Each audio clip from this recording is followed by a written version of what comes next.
चलिए नमस्कार, good morning. आप सभी कैसे हैं? हम लोग बिहार पुलिस के प्रैक्टिस सेट को लेकर के हम लोग जुड़ गए हैं और तमाम छात्रों से आग्रह है कि आप इस प्रकार के प्रैक्टिस सेट को अगर लगातार करते रहेंगे तो आपके मार्क्स में बढ़ोतरी भी होगी, आपको बहुत ज़्यादा बेनिफिट भी मिलने वाला है। अच्छे अच्छे प्रश्नों का संग्रह है और ये प्रीवियस ईयर प्रश्न है सर, तो आपको स्पष्ट होना चाहिए कि प्रीवियस ईयर के प्रश्न से आपको अनुमान लगेगा कि हमें किस प्रकार के प्रश्नों को बनाना चाहिए और कैसे प्रश्न पूछे जाते हैं और किन किन टॉपिक से हमें पढ़ना चाहिए और ज़्यादा पढ़ना चाहिए। ओके, तो चलिए इसी प्रश्नों की श्रृंखला हम लोग स्टार्ट कर रहे हैं पहला प्रश्न से, और पहला प्रश्न आपके स्क्रीन पर दिख भी रहा होगा। ओके एवरीबॉडी, बहुत भाई लोग, सभी लोग तैयार हैं? सभी लोग तैयार हो जाइए फटाफट से, एक बार फटाफट से। जो चैनल को सब्सक्राइब नहीं किए कर सकते हैं। तो संविधान बनाने में कुल कितना समय लगा था, यदि इसकी बात करें हम लोग तो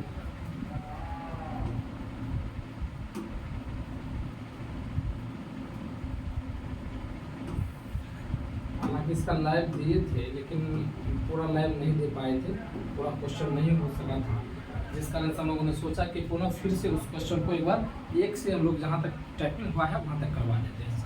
ओके, तो संविधान बनाने में यदि लोग संविधान की बात करें तो संविधान बनाने की प्रक्रिया जो है, ये पहले संविधान का जो पहला बैठक हुआ था, प्रथम बैठक संविधान सभा का जो प्रथम बैठक होता है, संविधान सभा का जो प्रथम बैठक होता है, संविधान सभा का जो प्रथम बैठक होता है वो बैठक कब होता है सर, फटाफट से बताइए। संविधान सभा का प्रथम बैठक होता है 9 दिसंबर 1946 में, 9 दिसंबर 1946 में।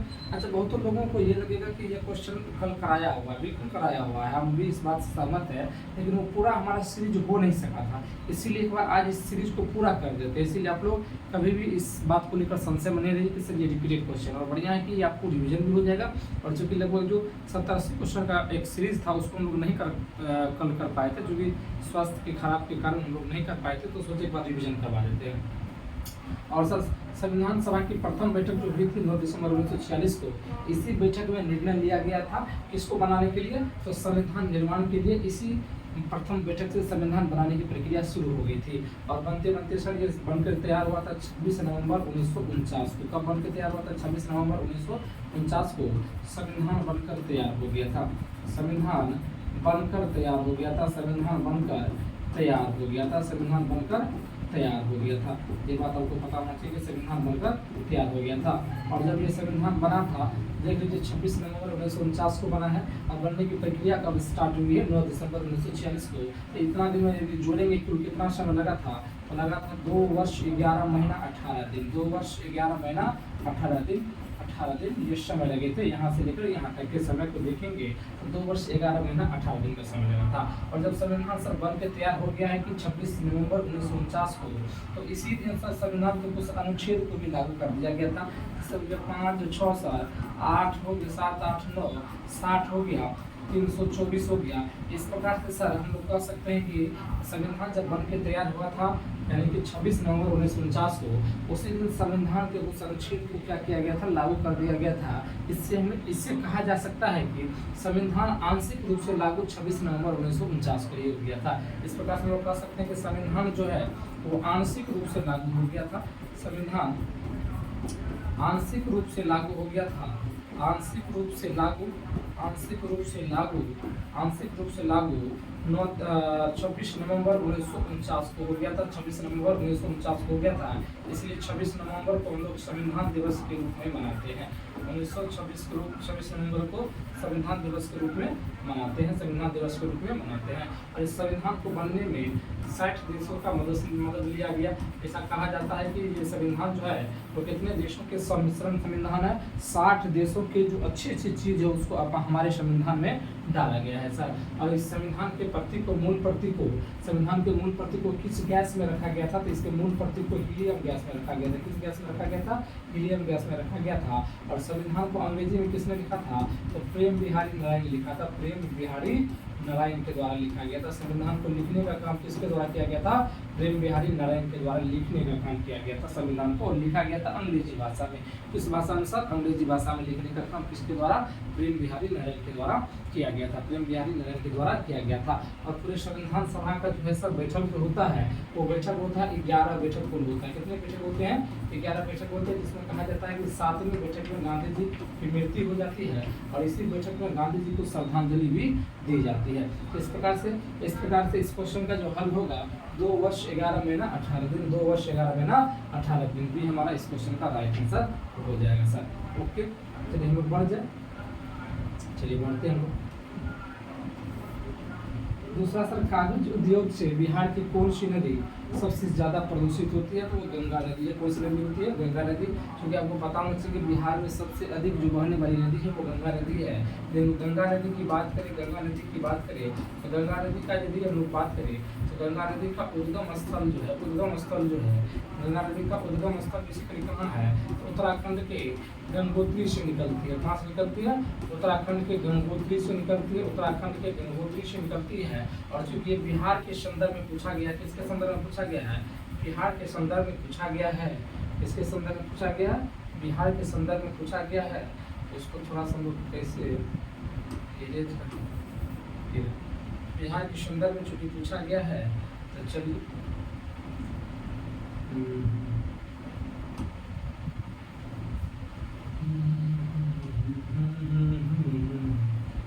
बिहार के संदर्भ में पूछा गया है तो हम लोग बिहार के संदर्भ में जो पूछा गया है तो इसको हम लोग इस प्रकार से बनाने की कोशिश करते हैं। ये बिहार है सर, ये अपना बिहार है।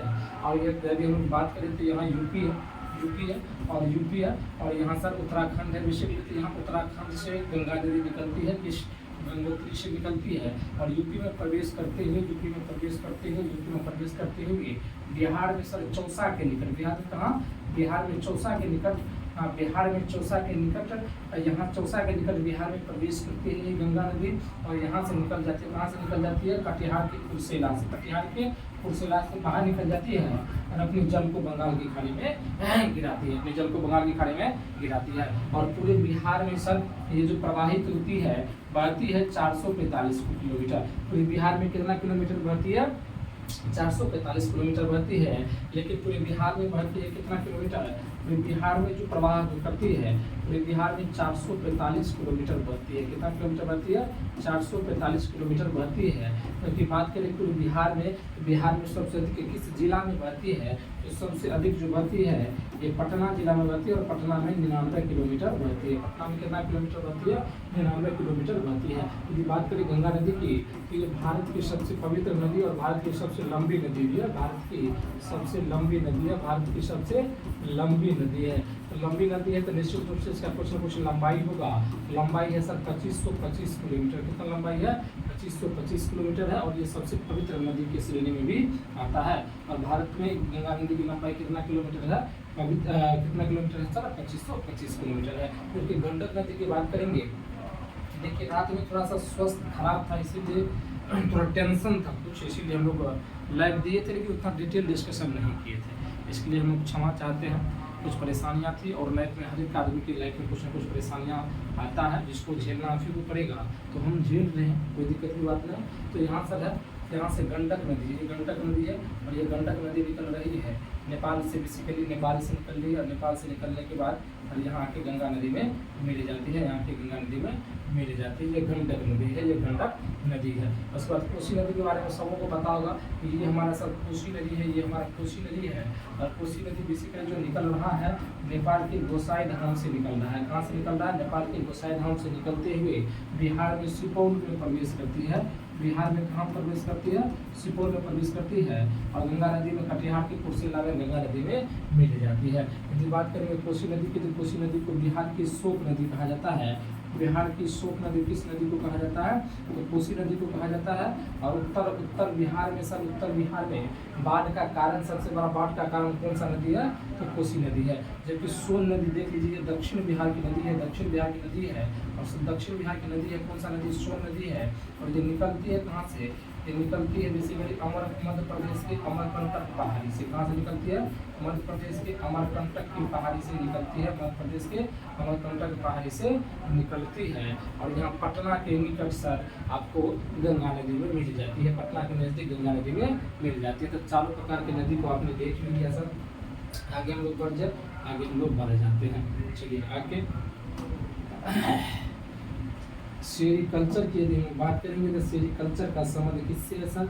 सेरिकल्चर का संबंध किससे? फटाफट से बताइए। किससे सर? रेशम कीट पालन के विज्ञान को, यानी कि विज्ञान की वैसी शाखा जिसमें रेशम कीट का पालन किया जाता है उसे हम लोग क्या बोलते हैं? सेरिकल्चर। और मत्स्य पालन को, मत्स्य पालन का अध्ययन जहाँ किया जाता है, मत्स्य मछली पालन, मत्स्य पालन के विज्ञान को, मत्स्य पालन के अध्ययन को क्या कहते हैं सर? फटाफट से बताइए। मत्स्य पालन के अध्ययन को क्या बोलते हैं? पीसी कल्चर बोलते हैं। क्या बोलते हैं सर? पीसी कल्चर बोलते हैं। और जल्दी बताइए, फटाफट से बताइए। पीसी कल्चर बोलते हैं। और मधुमक्खी पालन के अध्ययन को क्या बोलते हैं सर? मधुमक्खी पालन के अध्ययन को क्या बोलते हैं? मधुमक्खी पालन के अध्ययन को क्या बोलते हैं? एपीकल्चर बोलते हैं। क्या बोलते हैं? एपीकल्चर बोलते हैं। पूरी याद आपको करना पड़ेगा। रेशम कीट के पालन को बोलते हैं सेरिकल्चर, मत्स्य पालन को बोलते हैं पिसिकल्चर, उसके बाद सर मधुमक्खी पालन को बोलते हैं एपीकल्चर। सर्पों का अध्ययन क्या कहलाता है? ओफियोलॉजी। सर्पों का अध्ययन क्या कहलाता है? सांप जिसको बोलते हैं जी, सर्पों का अध्ययन क्या कहलाता है? सर्पों का अध्ययन क्या कहलाता है? ओफियोलॉजी या ओफियोलॉजी।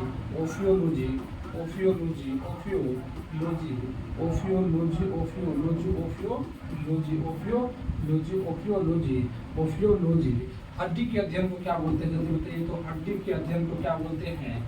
हड्डी के अध्ययन को क्या बोलते हैं सर? हड्डी में कौन सा प्रोटीन? ओसिन प्रोटीन। और हड्डी का अध्ययन को ओस्टियोलॉजी कहा जाता है। क्या बोला जाता है? ओस्टियोलॉजी। क्या बोला जाता है? ओस्टियोलॉजी बोला जाता है। ओस्टियोलॉजी बोला जाता है। रक्त के अध्ययन को क्या बोला जाता है? रक्त के अध्ययन को क्या बोला जाता है? फटाफट से बताइए। हीमोटोलॉजी। क्या बोला जाता है? हीमोटोलॉजी।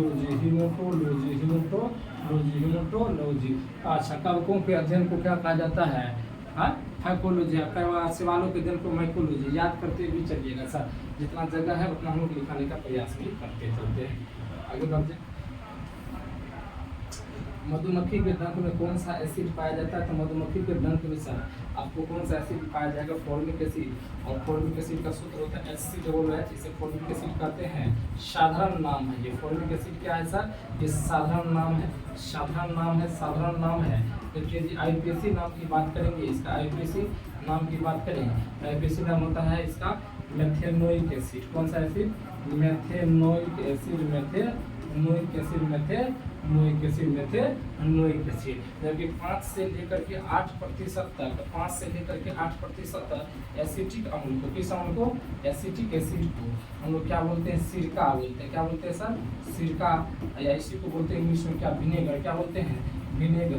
हम लोग कह सकते हैं कि सिरका या विनेगर में कौन सा अम्ल पाया जाता है? एसिटिक अम्ल पाया जाता है। और एसिटिक अम्ल का यदि IUPAC नाम की बात करें तो इसका नाम होता है एथेनोइक अम्ल। क्या नाम होता है सर? एथेनोइक अम्ल। इसका IUPAC नाम होता है एथेनोइक एसिड। लेकिन लैक्टिक एसिड आपको पता होना चाहिए। जब आपके शरीर में ऑक्सीजन की कमी हो जाती है, तो ऑक्सीजन की जब शरीर में कमी हो जाती है तो पायरुवेट अम्ल बनता है। और पायरुवेट अम्ल किस में कन्वर्ट हो जाता है सर? वो लैक्टिक अम्ल में। और लैक्टिक अम्ल हमारी मांसपेशी में संचय हो जाएगा, जमा हो जाएगा, जो शरीर में ऐंठन का कारण बनता है। तो शरीर में जो ऐंठन का कार्य है, शरीर में जो ऐंठन होने लगता है, वो ऐंठन किसके कारण सर? लैक्टिक अम्ल के जमा होने के कारण शरीर में ऐंठन होता है। जबकि खट्टे पदार्थों में सैप्टिक अम्ल पाए जाते हैं। आगे बढ़ जा। मोहनजोदड़ो की यदि बात करें, तो मोहनजोदड़ो का जो है बेसिकली हम लोग बात करेंगे तो सिंधी भाषा में जो मोहनजोदड़ो का अर्थ होता है वो होता है मृतकों का टीला। क्या होता है? मृतकों का टीला होता है। और हड़प्पा कालीन सबसे बड़ा नगर अगर कोई है तो वो है मोहनजोदड़ो। हड़प्पा कालीन सबसे बड़ा अगर नगर है, हड़प्पा कालीन जो सबसे बड़ा नगर है, सबसे बड़ा नगर है तो वो कौन है सर? मोहनजोदड़ो है। मोहनजोदड़ो है। लेकिन भारत में बोलेंगे हड़प्पा कालीन सबसे बड़ा नगर कौन है? भारत में यदि बोलेंगे कि हड़प्पा कालीन सबसे बड़ा नगर कौन है, वो राखी गढ़ी है, राखी गढ़ी। और राखी गढ़ी है कहाँ सर? राखी गढ़ी है हमारा हरियाणा में। कहाँ है सर? हरियाणा में, हरियाणा में। लेकिन मोहनजोदड़ो कहाँ है सर? पाकिस्तान के पंजाब के पंजाब प्रांत में है, पाकिस्तान के पंजाब प्रांत में है। और ये किस नदी पर है सर? ये सिंधु नदी पर है। किस नदी पर है? सिंधु नदी पर है, सिंधु नदी पर है। और इसका खोज किसने किया था? राखल दास बनर्जी ने। किसने किया था? राखल दास बनर्जी ने। राखल दास बनर्जी ने इसका खोज किया था। राखल दास बनर्जी ने इसका खोज किया था। राखल दास बनर्जी ने इसका खोज किया था। लेकिन बात करें मोहनजोदड़ो की खुदाई से क्या क्या प्रमाण मिले हैं, तो आपको पता होना चाहिए कि भगवान शिव के मानव रूप की पूजा जो हुआ था उसका प्रमाण कहाँ से मिला है? मोहनजोदड़ो से मिला है। मानव रूप में भगवान शिव की पूजा, मानव रूप में शिव की जो पूजा का प्रमाण मिला है, शिव की जो पूजा का प्रमाण मिला है वो मोहनजोदड़ो से मिला है। और सबसे बड़ा अन्नागार के प्रमाण कहाँ से मिले हैं? मोहनजोदड़ो से मिले हैं, मोहनजोदड़ो से मिले हैं। और मोहनजोदड़ो का सिंधी भाषा में अर्थ क्या होता है? मृतकों का टीला होता है। क्या होता है? मृतकों का टीला होता है। देखिए, जब आपका दिमाग स्थिर रहेगा, थोड़ा शांत रहेगा, तो आप ज़्यादा चीज़ों को सोच पाइएगा। और रात में थोड़ा सा हम लोग क्या थे, परेशान थे, इसीलिए दिमाग में बहुत चीज़ें नहीं आ रही थी। इसके लिए हम लोग सर क्षमा चाहते हैं। क्या कीजिएगा, जीवन है और जीवन एक परेशानियों का घेरा है, इसमें लगातार परेशान अपने इसके बीच लामितीय अभ्यास हुआ था। कौन सा अभ्यास हुआ था? लामितीय अभ्यास हुआ था। लामितीय अभ्यास हुआ था। लामितीय अभ्यास हुआ था। ठीक है।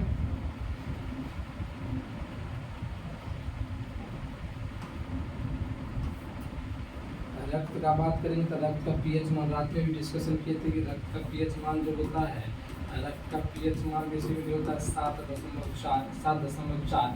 रक्त के अध्ययन को क्या करते हैं, फटाफट से बताइए। तो रक्त के अध्ययन को क्या बोला जाता है? हीमेटोलॉजी। क्या बोला जाता है? हीमेटोलॉजी।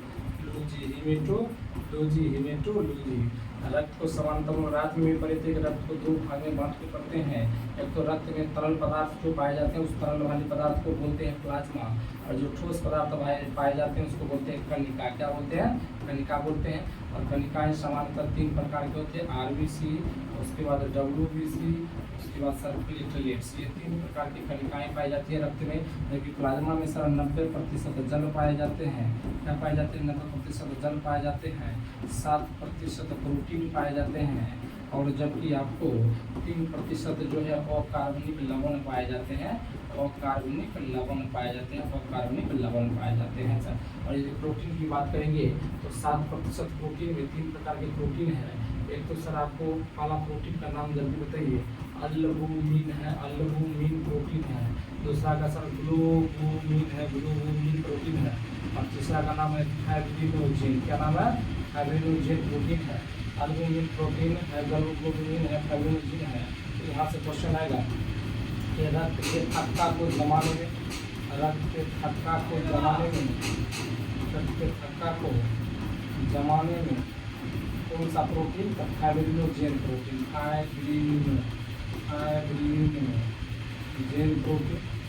फाइब्रिनोजेन प्रोटीन रेस्पॉन्सिबल है। जबकि रक्त के थक्का को जमाने में कौन सा प्रोटीन सर? फाइब्रिनोजेन प्रोटीन है। और रक्त के थक्का को जमाने में कौन सा कणिकाएं या कौन सा कोशिकाएं जरूरी है? तो वो है प्लेटलेट्स। प्लेटलेट्स का काम भी है रक्त के थक्का को जमने में मदद करता है। रक्त के थक्का को जमने में मदद करता है, जमने में मदद करता है, जमने में मदद करता है। वही आपको इसके अगेंस्ट में क्वेश्चन पूछ जाए कि रक्त के थक्का को जमने से रोकता कौन है? रक्त के थक्का को जमने से रोकता है हिपेरिन। कौन सा रोकता है? हिपेरिन कार्बोहाइड्रेट है बेसिकली, और रक्त के थक्का को जमने में मदद करता है। और हिपेरिन का जो निर्माण होता है, ये निर्माण होता है कहाँ से? लीवर में, यानी कि कैटेगरी में, जो मानव शरीर की सबसे बड़ी ग्रंथि है। तो आंसर हो जाएगा 7.4। क्या हो जाएगा? 7.4। आगे बढ़ते हैं। रंपा विद्रोह बेसिकली 1922 में होता है। 1922 में होता है। और रंपा विद्रोह बेसिकली होता है 1922 में। कब होता है रंपा विद्रोह? 1922 में होता है। और वो क्षेत्र है सर किसके? वो क्षेत्र है आंध्र प्रदेश का। कौन सा क्षेत्र? आंध्र प्रदेश के क्षेत्र में रंपा विद्रोह होता है। और आंध्र प्रदेश के क्षेत्र में जो रंपा विद्रोह का नेतृत्व करते हैं वो सीताराम राजू के द्वारा ये आंदोलन कराया जाता है। वही आंध्र प्रदेश जो आपको पता होना चाहिए कि भाषाई आधार पर गठित प्रथम राज्य है। भाषाई आधार पर गठित जो पहला राज्य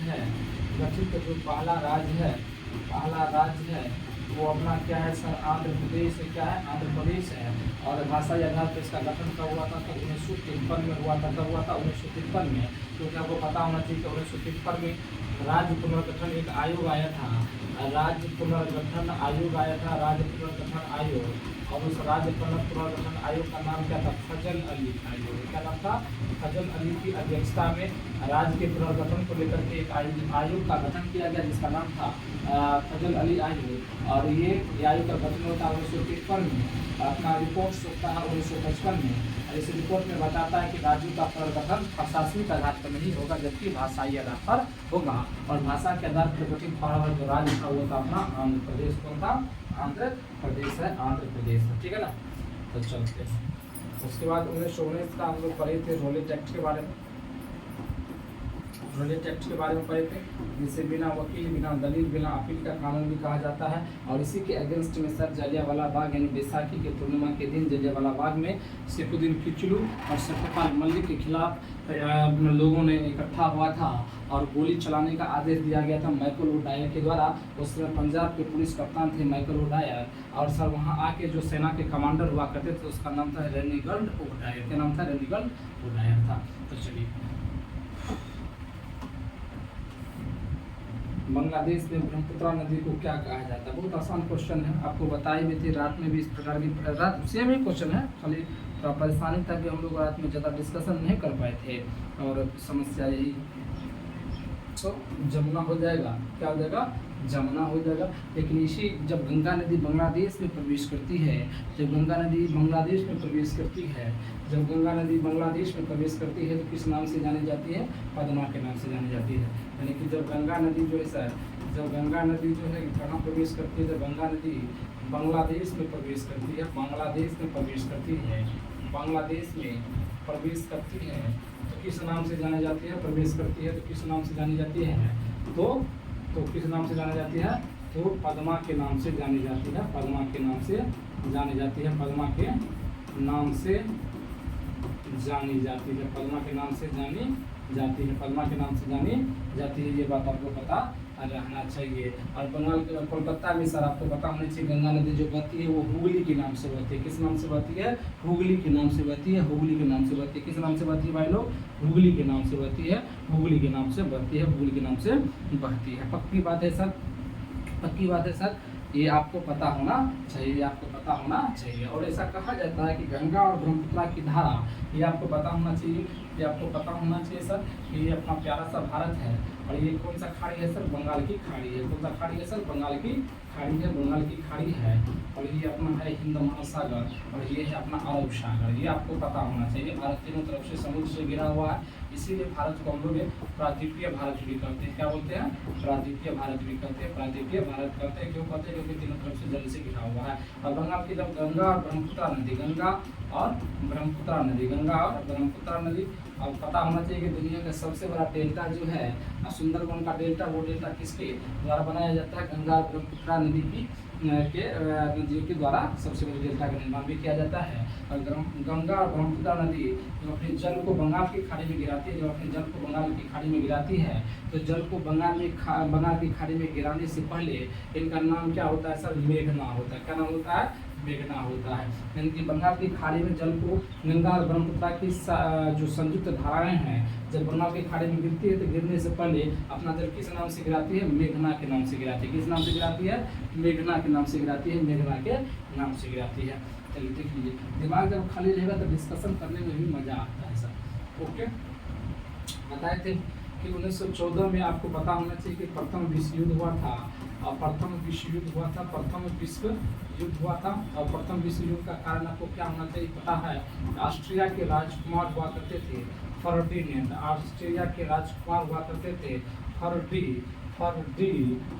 फर्डिनेंड, और इसी की हत्या कर दिया गया था, इसी की हत्या कर दिया गया था। यही सर आपको प्रथम विश्व युद्ध का तत्कालिक कारण भी बन जाता है। दूसरा हम लोग कह सकते हैं कि जो ऑस्ट्रेलिया के द्वारा, जो आपको पता होना चाहिए, इसके द्वारा फटाफट से कमेंट में भी आप लोग फटाफट से बताते रहिए, हम लोग कमेंट को भी देखते रहते हैं सर, इसीलिए आपसे आग्रह है कि फटाफट से आप लोग कमेंट को भी देखते चलिएगा, ठीक ना।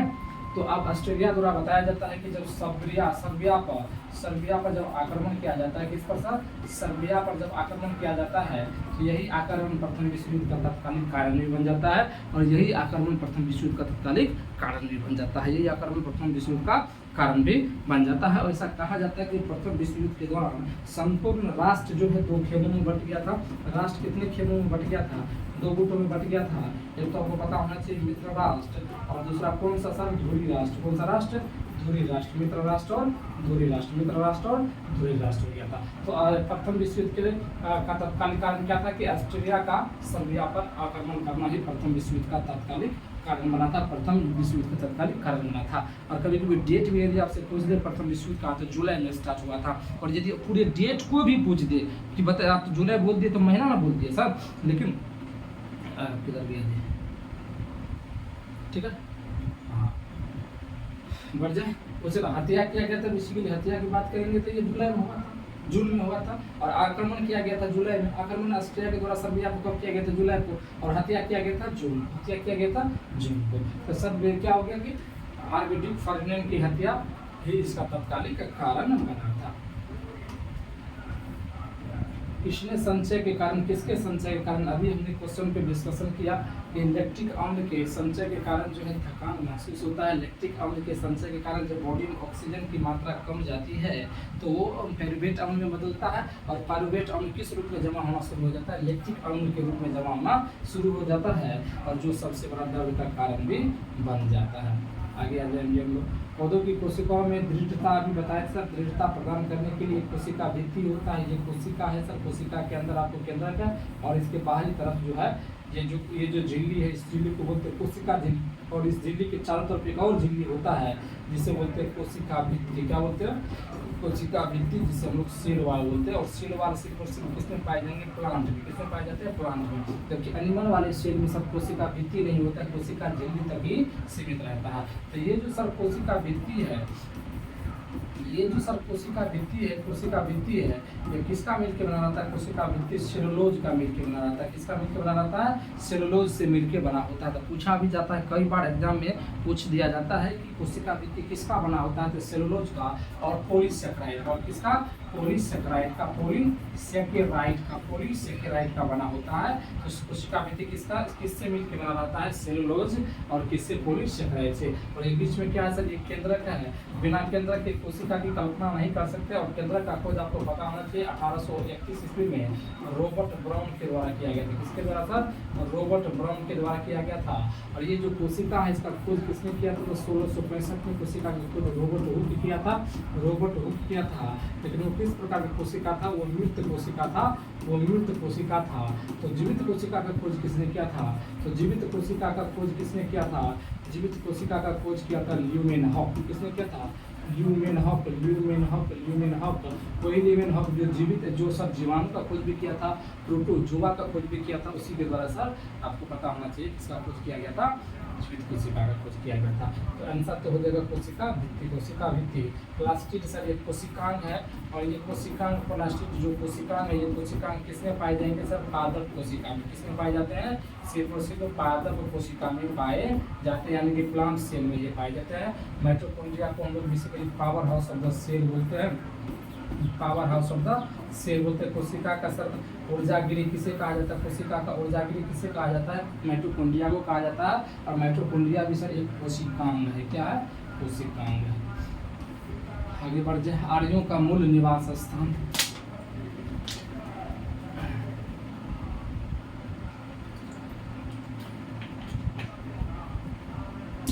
आर्यों का मूल निवास स्थान, तो आर्यों का मूल निवास स्थान कहाँ है सर? यूरेशिया। क्या है?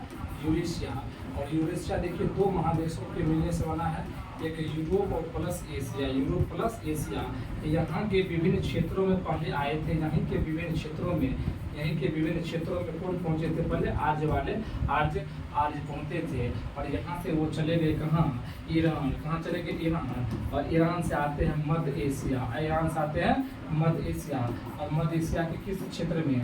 मध्य एशिया के सप्त सिंधव क्षेत्र में। किस क्षेत्र में? इसी सप्त सिंधव क्षेत्र में आकर के ये निवास करने लगते हैं, यानी कि बस जाते हैं, रहने लगते हैं। तो यूरेशिया हो जाएगा। क्या हो जाएगा? Eurasia, Eurasia, Eurasia.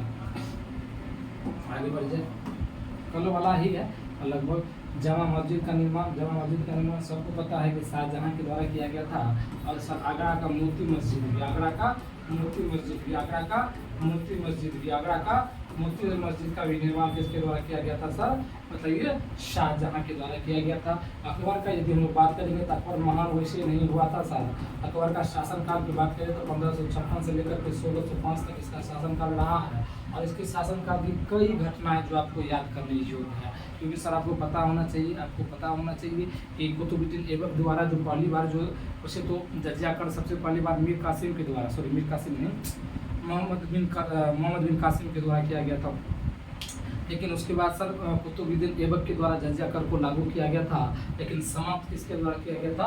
अकबर के द्वारा समाप्त किया गया था और पुनः शुरू किया गया था औरंगजेब के द्वारा। ये आपको पता होना चाहिए। तो सर आपको पता होना चाहिए कि जजिया कर को समाप्त हम बोले शुरू, समाप्त करने का श्रेय किन को जाता है? अकबर को जाता है, अकबर को जाता है, अकबर को जाता है। जजिया कर को समाप्त करने का श्रेय जजिया कर को समाप्त किए थे, शुरू नहीं थे, समाप्त किए थे कौन सा? यही किए थे 1564 में अकबर। तो शुरू कौन किए थे? सबसे पहले मोहम्मद बिन कासिम किए थे, मोहम्मद बिन कासिम किए थे। यदि तुर्क शासक की बात करेंगे, अरब शासक की बात करेंगे अगर तो ये होगा मोहम्मद बिन कासिम। और यदि हम लोग यहाँ आ जाएंगे तो सर कुतुबुद्दीन ऐबक, गुलाम वंश में आएंगे तो कुतुबुद्दीन ऐबक हो जाएगा। कुतुबुद्दीन ऐबक के द्वारा शुरू किया गया था और अकबर के द्वारा समाप्त किया गया था और पुनः औरंगजेब के द्वारा शुरू किया गया था। वैसे तो अकबर के शासनकाल की बहुत सारी बातें हैं जो आपको याद रखना पड़ेगा। उसके बाद इसके शासनकाल की प्रमुख घटना है कि तीर्थ यात्रा कर को भी समाप्त किया था। तीर्थ यात्रा कर को समाप्त कब किया था सर? 1563 ईस्वी में। कब किया था? 1563 में। आपको इबादत खाने का निर्माण किया गया था। तो सभी धर्मों के लिए दरवाजा खुला हुआ था कि आप आके इस दरवाजे में बैठ सकते हैं, अपने धर्म के प्रति अपना समर्पण दे सकते हैं। तो ये भी बात आपको कई दफा पूछा जा चुका है कि इबादत खाने की स्थापना किसके द्वारा किया गया था? तो इबादत खाने की स्थापना भी इसी के द्वारा किया गया था, यानी अकबर के द्वारा किया गया था। स्थापना लिखिए, स्थापना किया गया था। और कब किया गया था ये भी पूछा जा सकता है, फिर 1575 में। लेकिन ये जो इबादत खाना है ये सभी धर्मों के लिए खोल दिया गया था। ये भी कुछ दोनों अलग चीज़ है। पहले तो इबादत खाना की स्थापना देख लीजिए 1575 हो गया, लेकिन वही आपसे पूछ देगा कि 1575 के अलावा यदि आपसे पूछेगा, कौन से पूछ सकता है कि इबादत खाना का दरवाजा जो है सभी धर्मों के लिए खोल दिया गया था, सभी धर्मों के लिए प्रवेश की अनुमति इबादत खाने में कब मिल गया था? तो ये भी पूछा जा सकता है आपसे क्वेश्चन। इबादत खाने में सभी धर्मों के लिए प्रवेश की अनुमति 1578 में मिल गया था। इबादत खाना में सभी धर्मों के प्रवेश की अनुमति, इबादत खाना में सभी धर्मों के प्रवेश की अनुमति, सभी धर्मों के प्रवेश की अनुमति कब मिल गया था? 1578 में। कब मिल गया था? 1578 में। इस प्रकार के क्वेश्चन आपको अकबर से संबंधित पूछे जाते हैं, पूछे जाते हैं। पक्की बात है सर, इसमें किसी को कोई भूलने की। फिर अकबर की और बहुत बात है सर, बहुत। मजहर की घोषणा भी इसी के द्वारा किया गया था, मजहर की घोषणा भी इसी के द्वारा किया गया था। इतना बात पढ़ लीजिएगा जिससे ज़्यादा अकबर से ले जाएगा। मजहर की घोषणा कब किया गया था? 1579 में किया गया था अकबर के शासनकाल में। और क्या कीजिएगा, दीन इलाही धर्म को भी शुरू किया था। दीन इलाही धर्म की स्थापना भी यही किया था, दीन इलाही धर्म की स्थापना भी किया था। और ये कब किया था? 1582 में किए थे। कब किए थे? 1582 में किए थे। ये आपको याद रखना पड़ेगा। इसीलिए अकबर महाता जी सब शासक को उत्तर वैदिक काल में इंद्र का स्थान प्रजापति था। इसने कहा था कि कांग्रेस हथियारों के बिना गिरी हुई थी। किसने कहा था जी? तो सर सैयद अहमद खान ने कहा था। जब कांग्रेस की बात आती है तो कांग्रेस अभी भी चल रही है और कभी भी चली थी। और कांग्रेस की स्थापना सर 28 दिसंबर 1885 को होता है। 28 दिसंबर 1885 को होता है। कहाँ होता है सर? बम्बई में होता है। बम्बई के कहाँ सर? बम्बई के गोकुलदास तेजपाल संस्कृत विद्यालय में। गोकुलदास तेजपाल संस्कृत विद्यालय में। तेजपाल संस्कृत विद्यालय में। तेजपाल संस्कृत विद्यालय में। तेजपाल संस्कृत विद्यालय में इसकी स्थापना होता है। क्या जी वीडियो चल रहा है कि बंद हो गया जी? बहुत डरो है, ये चल रहा है। चलिए होता है। और इसके कांग्रेस के संस्थापक एवो ह्यूम को माना जाता है। किसे माना जाता है? एलन एक्यूजन ह्यूम को। और एलन एक्यूजन ह्यूम को शिमला बहुत ज़्यादा पसंद है। शिमला मिर्च नहीं थी, शिमला हिमाचल प्रदेश की राजधानी शिमला बहुत पसंद था, जिस कारण से जाके वहाँ शिमले में बस गए, जिस कारण से हर्मिट ऑफ शिमला भी कहा जाता है। क्या कहा जाता है? हर्मिट ऑफ शिमला भी कहा जाता है। हर्मिट ऑफ शिमला कहा जाता है। और चूंकि इसे पशु पक्षी के क्षेत्र में ज़्यादा विशेष ज्ञान था, इसे पक्षी विज्ञान के जनक भी कहा जाता है। पक्षी विज्ञान के जनक भी कहा जाता है। पक्षी विज्ञान के जनक भी कहा जाता है। और ये कभी भी कांग्रेस के अधिवेशन की अध्यक्षता नहीं किए थे, लेकिन सर महासचिव बन के रहे थे। महासचिव बन के रहे थे कौन सर? एओ ह्यूम बन के रहे थे। और कांग्रेस की स्थापना के समय, कांग्रेस की स्थापना हालांकि होने वाला था पहले पुणे में, लेकिन पुणे में प्लेग नाम का बीमारी फैल गया, जिस कारण से इस जगह को बदल करके बम्बई रखा गया था। और कांग्रेस का प्रथम अधिवेशन होता है, दूसरा अधिवेशन, तीसरा सब बताते चलेंगे। महात्मा गांधी कांग्रेस 1924 के अधिवेशन में भाग लेते हैं। और 1924 का अधिवेशन गांधी जी का कहाँ होता है? बेलगांव कर्नाटक में। कहाँ? बेलगांव कर्नाटक में। बेलगांव कर्नाटक में होता है। तो सरदार वल्लभ भाई पटेल की यदि बात करेंगे तो 1931 का कराची अधिवेशन होता है। 1931 का आइए ना, 1931 का कराची अधिवेशन जो होता है सरदार वल्लभ भाई पटेल का, वो कहाँ होता है सर? याद कीजिए फटाक से, कराची में होता है। और इस अधिवेशन की अध्यक्षता करते हैं सरदार वल्लभ भाई पटेल। और इसी अधिवेशन में पहली बार जो है क्या हुआ था सर? मूल अधिकार की मांग किया गया था। किसकी मांग किया गया था? मूल अधिकार की मांग किया गया था। मूल अधिकार की मांग किया गया था। मूल अधिकार की मांग किया गया था। मूल अधिकार की मांग किया गया था। जबकि 1929 के लाहौर अधिवेशन की अध्यक्षता किए थे जवाहरलाल नेहरू। और इसी अधिवेशन में पहली बार जो है पूर्ण स्वराज की मांग की गई थी।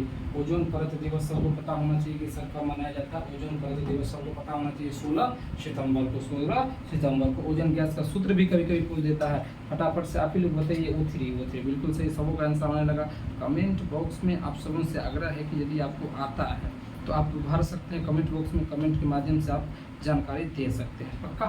चलिए आगे बढ़ जाए। तो 5 जून को सबको पता है सर क्या होता है? विश्व पर्यावरण दिवस। विश्व पर्यावरण दिवस। विश्व पर्यावरण दिवस मनाया जाता है 16 सितंबर को। ओजोन दिवस मनाया जाता है 10 सितंबर को। तो पता होना चाहिए। विश्व मानवाधिकार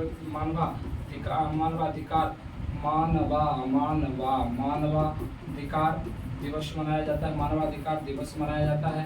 1 मई को अंतर्राष्ट्रीय मजदूर दिवस सर। 1 मई को अंतर्राष्ट्रीय मजदूर दिवस मनाया जाता है सर। दिवस से रिलेटेड एगो क्वेश्चन फिक्स है बिहार पुलिस। आगे बढ़ जाए। कौन सी नदी बिहार में नहीं बहती है? यदि बिहार की नदी की बात करें, तो सबको पता होना चाहिए सर, ये अपना प्यारा सा बिहार है। अभी अपना प्यारा सा बिहार है। ये अपना प्यारा सा बिहार है। और बिहार के बीचों बीच जो बह रही है, ये नदी कौन सा नदी है? गंगा नदी। कौन सा नदी है सर? गंगा नदी है। गंगा नदी है। कौन सा नदी है सर? गंगा नदी है। कौन सा नदी है भाई? गंगा नदी। और ऊपर से जो नदी आ रही है यहाँ से सर, ये नदी ये है घाघरा। कौन सा? घाघरा सर बिहार और यूपी के साथ बॉर्डर बनाती है। इधर से आ रही है गंडक नदी। कौन सा नदी? गंडक नदी। गंडक। इधर से कौन सा नदी आ रहा है? तो बूढ़ी गंडक। कौन सा? बूढ़ी गंडक। और बूढ़ी गंडक के में आकर के कौन सी नदी मिल जाती है? बागमती। कौन सी नदी मिल जाती है? बागमती नदी मिल जाती है। और यहाँ से सर कौन सा आ रहा है सर? कोसी नदी। कौन सा? कोसी नदी। और कोसी नदी में आकर इसके धारा में आके कौन मिल जाता है? कमला नदी। कौन सा? कमला नदी। और इधर से कौन सा नदी है? जल्दी बताइए फटाक से। महानंदा। कौन सा? महानंदा नदी, जो आपको पश्चिम बंगाल के सर आपको क्या बताइए, पश्चिम बंगाल के दार्जिलिंग पहाड़ी से निकलती है और कटिहार में गंगा नदी में जाके मिल जाती है। इधर से जो नदी आके गंगा नदी में दक्षिण से जो आके गंगा नदी में मिल रही है, और इधर से समझिए पश्चिम से, तो वो नदी का नाम क्या है? तो कर्मनाशा नदी। कौन सा नदी? कर्मनाशा नदी। कौन सा नदी? कर्मनाशा। इसके कलर को थोड़ा सा और नदी को चेंज करते हैं। यहाँ से जो जा रहा है जो नदी, ये नदी है हमारा सोन नदी। कौन सा नदी? जो अमरकंटक की पहाड़ी से निकलती है।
चलिए, सॉरी फॉर डिस्टरबेंस।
चलिए, तो यहाँ तक हम लोग थे सर, यहाँ तक आ रहे थे। यहाँ तक हम लोग नदी को बता रहे थे और नदी को आपने देखा भी किस प्रकार से हमने बताया। तो आ जाओ आ जाओ। तो हम लोग नदी को बता रहे थे और नदी में हम लोग क्या देख रहे थे बेसिकली, ये अपना सर क्या है सर, अपना सर बिहार है। और बिहार की नदियों के बारे में हम लोग देख रहे थे सर, बिहार की नदियों के बारे में हम लोग देख के भी रहे थे। देखिए लाइन कट गया, फिर आ गया, कोई दिक्कत की बात नहीं सर। यहाँ से सब निकल रही थी, कौन सी नदी देख लीजिए, यहाँ से निकल रहा था कर्मनाशा नदी। यहाँ से कौन सा नदी निकला था, कर्मनाशा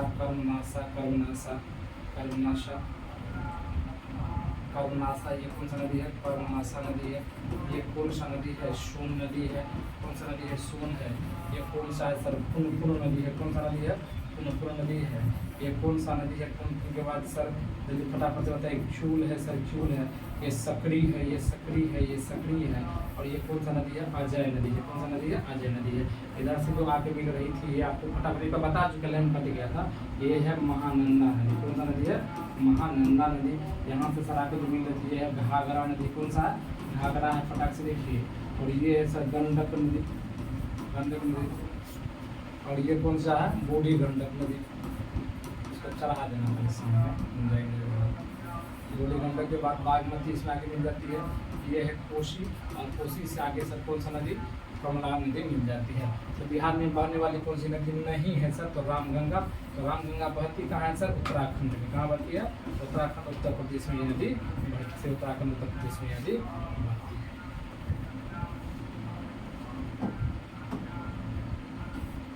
आगे सर विजयनगर साम्राज्य की स्थापना, विजयनगर साम्राज्य की स्थापना 1336 ईस्वी में किया गया था। कब, 1336 ईस्वी में। और दो भाई थे, हरिहर और बुक्का।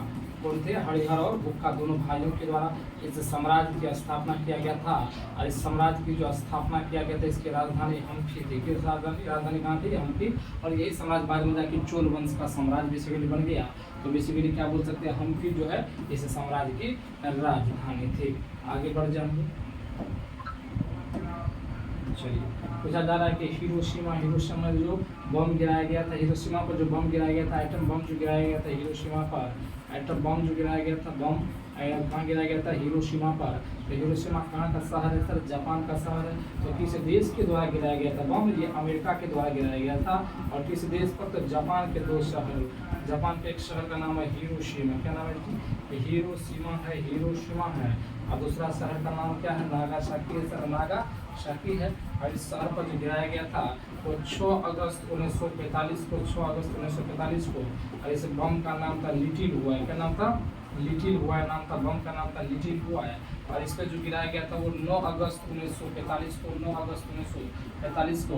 और इस बम का नाम था फैक्टमैन, क्या नाम था जी, फैक्टमैन, फैक्टमैन, फैक्टमैन नाम था, फैक्टमैन था। और जैसे लगा कि अब जापान लगेगा, जापान को जैसे लगा कि अब हम इससे नहीं जीत सकते हैं, तो जापान आत्मसमर्पण कर लेते हैं, जापान आत्मसमर्पण कर लेते हैं। पता होना चाहिए, जापान के आत्मसमर्पण से सर एशिया में भी, और जापान जब आत्मसमर्पण कर लेते हैं 15 अगस्त 1945 को, और जापान के आत्मसमर्पण से ही एशिया में द्वितीय विश्व युद्ध की समाप्ति हो जाती है। एशिया में द्वितीय विश्व युद्ध की समाप्ति हो जाती है, द्वितीय विश्व युद्ध की समाप्ति हो जाती है, द्वितीय विश्व युद्ध की समाप्ति हो जाती है, द्वितीय विश्व युद्ध की समाप्ति हो जाती है। तो प्रथम बम गिराया गया था हिरोशिमा पर 6 अगस्त को, कब गिराया गया था सर, 6 अगस्त 1945 को, 6 अगस्त 1945 को। आगे बढ़ जाए, चलिए जटा जटिन बात कीजिएगा तो बिहार का सब लोक नृत्य है, जटा जटिन है, विदेशिया है, डोमकच है, ये सभी बिहार का लोक नृत्य है, बिहार का लोक नृत्य है। लोक नृत्य पढ़ेंगे। गुलामगिरी लिखा गया था किसके द्वारा सर, फटाफट से मराठी भाषा में लिखा गया था। और 1872 में लिखा गया था किसके द्वारा, ज्योतिबा फुले के द्वारा, किसके द्वारा, ज्योतिबा फुले के द्वारा। और ये किस भाषा में लिखा गया था, मराठी भाषा में लिखा गया था, मराठी भाषा में लिखा गया था। याद बताइए एक बार एनी बेसेंट की जो पत्रिका थी, और इसी एनी बेसेंट के इस जो पत्रिका के माध्यम से भारतीय लोगों को जगाने का कोशिश किया जा रहा था, और होम रूल लीग आंदोलन में लोगों को जगाने की बात इसी दो पत्रिकाओं के माध्यम से किया जा रहा था। उस पत्रिका का नाम क्या था, न्यू इंडिया और कॉमनवेल्थ, क्या नाम था, न्यू इंडिया और कॉमनवेल्थ, न्यू इंडिया और कॉमनवेल्थ नाम था। जबकि आपको तिलक का दो पुस्तक का नाम, तिलक के दो पत्रिका का नाम बताइए, जल्दी बताइए। एक का नाम था मराठी, एक का नाम था मराठी। और मराठी किस भाषा में लिखा गया था, अंग्रेजी भाषा में लिखा गया था। किस भाषा में लिखा गया था, अंग्रेजी भाषा में लिखा गया था, अंग्रेजी भाषा में लिखा गया था। आपको पता होना चाहिए।